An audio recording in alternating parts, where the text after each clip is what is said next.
My name is Monica, and I'm about to share a story with you that's taken me almost 50 years to tell. If you have any children present, you might want to walk into another room so that they don't hear what I'm talking about. I'll be discussing a very sensitive topic, and it's my experience with a pedophile at the age of 11. But let me start with when my mom conceived me. When my mom conceived me, she was going through a very traumatic time. Her mother had just passed away. She had an 11-month-old child. And because her mom just passed, she was very upset. She was her mother's caretaker, and she was suffering with postpartum as well. So while she was pregnant with me, I've been told that she bled the whole pregnancy. They really believed she would lose me. But I ended up being born in 1970. My parents were new Christians at the time. They'd made some great friends in their Nazarene church. And at the age of 3 in 1973, my mom tells me that after playing outside one day, I came in and they gave me a bath and they started to notice all over my body little bruising everywhere. They weren't really sure what they were looking at. So they looked again, and my mom said that when they would even touch my skin, I would instantly bruise. So they knew something was seriously wrong. They'd not seen that on my body before. So my parents took me to the ER. While they were there, a pediatrician looked over all the blood work and all the testing that took place. He came into the room and told my mom that this was a very, very critical situation and that I had a rare form of a blood disease. Incurable. They weren't really sure what to do, so they admitted me to the hospital. I kind of remember it strange. I mean, I know I was only 3, but I remember the crib that I was in. It had this white padding all around it. And that was so I didn't bump my arm and hemorrhage, because that's what they were afraid of most of the time. Just to even touch me, that could happen. My mom told me that I believe my red blood cells were under 10,000, something of that nature. And that's very problematic, of course, because of hemorrhaging. So as they ran the test, they were trying to figure out what type of treatment plan they would do. And they came up with um, removing my spleen, possibly, or a total blood transfusion. I'm not sure the exact name, but they go through and they give you all new blood. That was something they were considering. My parents, of course, were very upset. They reached out to their Christian friends and church members, and everyone started to pray. My dad recently told me that that night, when they asked everyone to pray, my mom and dad went to the church chapel, and they prayed the whole night through.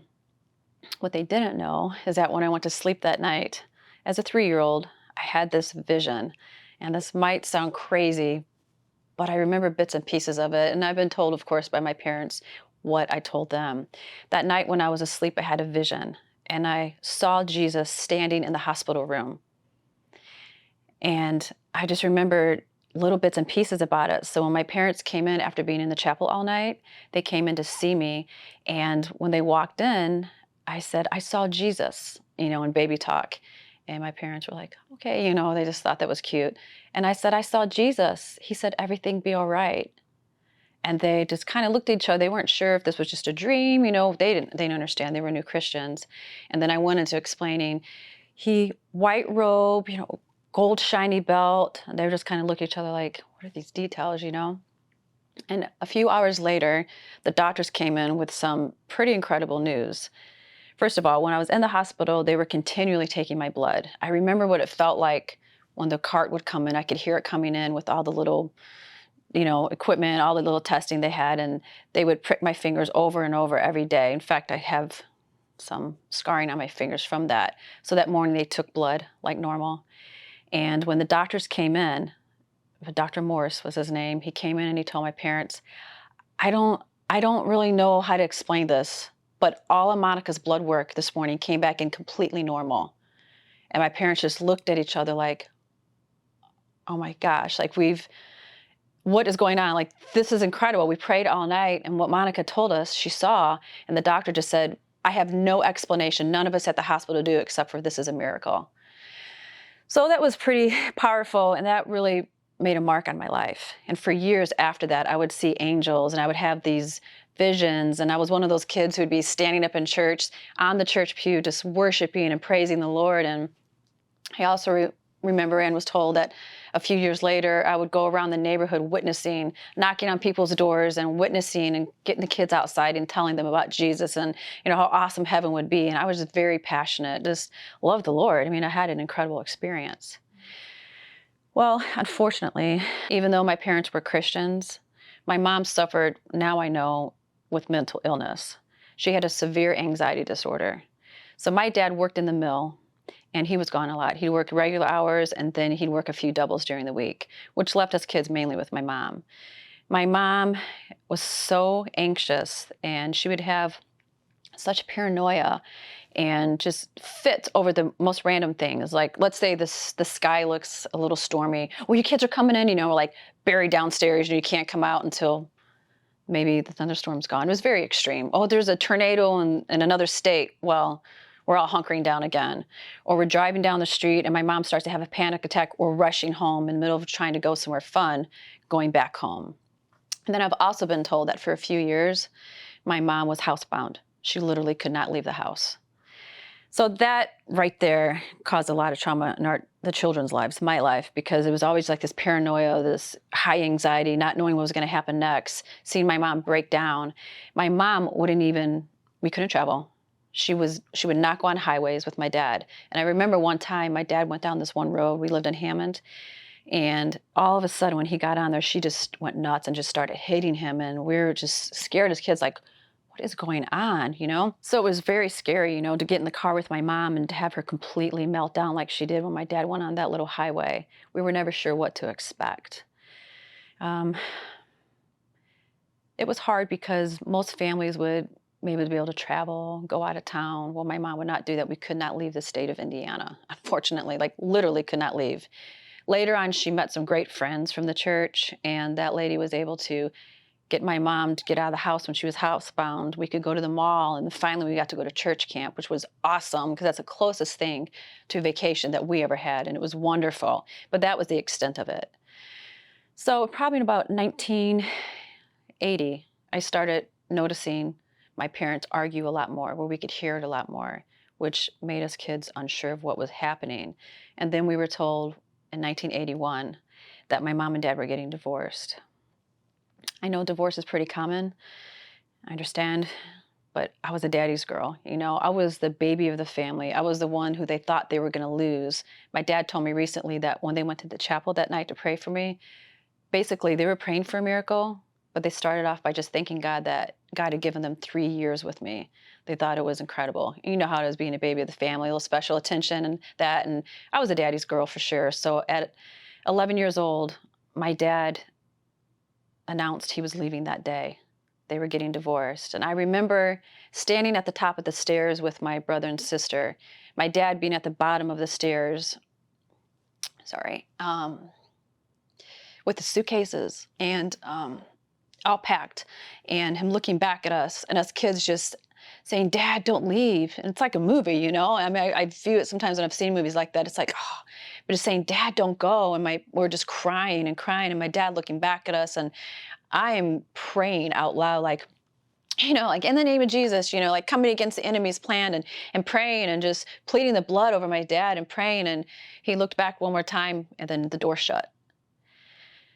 And when he divorced my mom, or my mom divorced him, whichever you want to call it, it was like the family was also divorced from him and he had to go on with his life and, work and what have you. And my mom was going to take care of us.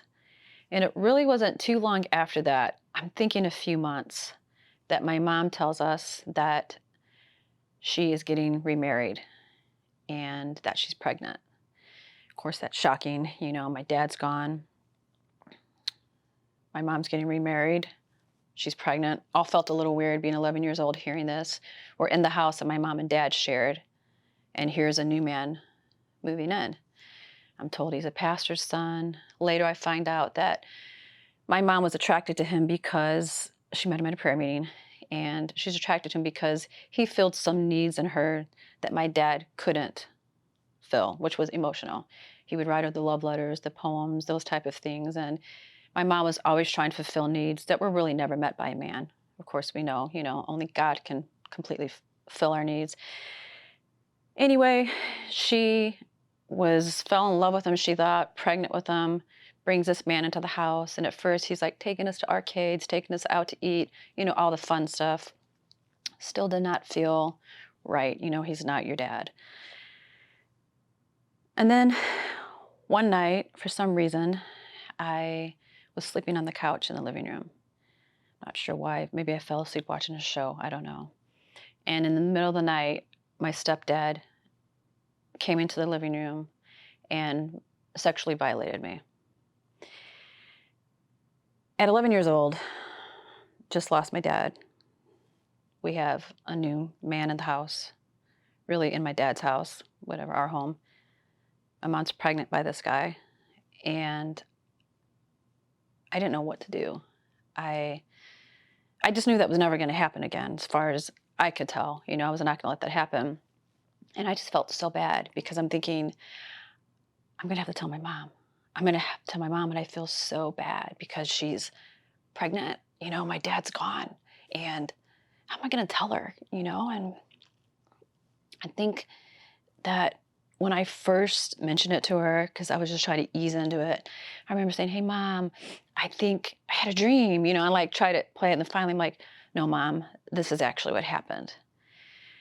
And I think, I don't really know what I expected, but I expected to be protected, at least. And that never happened. Nothing really came of it. And there were times in the middle of the night, I wasn't sure if he was going to try that again. And I would lock my bedroom door, go to sleep, and watch his feet by my door at night. I would see them, if there's light out there and it's dark in your room, you can see feet. And I could see his feet kind of like pacing. I could hear him by my door. I'd be in the bathroom. He's outside my door. I remember coming home from school and noticing personal items are missing. A really pretty bracelet my dad bought for my sister and I with my name engraved, gone. I knew where it was at. I didn't lose it. Personal items, just random things missing. I'm at school just trying to focus on my studies, and I get told from the office, your stepdad is on the phone. Over and over. Like, I don't even know what he said. I just know that he made phone calls. We're driving in the car and he's looking at me through the rearview mirror the whole time. Just really creepy. Made me feel like I'm on edge all the time. I don't know when it was, but I remember a short time after that, maybe it was a few months, I don't know. I'm sitting in my room, my bedroom, and my mom and my stepdad come to the door, and he just got this smirk on his face. I don't know what's going to happen. And my mom says, "Hey, Monica, I just wanted to let you know that I talked to your stepdad, and that's never going to happen again." And he still had that smirk on his face, and I'm just looking at him. And at 11 years old, I'm looking at this man who's mockingly staring at me, laughing. And I remember looking at him and said, "Oh, I know it's not going to happen again." And I pointed to him, I said, "Because I'll kill you." And of course, he thought that was funny. I was dead serious. Like, I'm going to have to protect myself. This is not good. At the time, I was going to a Christian school, and my mom ended up staying married to that man for 7 years. So it's not my current stepfather. And I want to make that very clear. The man that mom's been married to for over 30 years right now, it's not him. So people who know me might know my stepdad that I have now. It's not him. He was actually very good to me. So I want to make that point.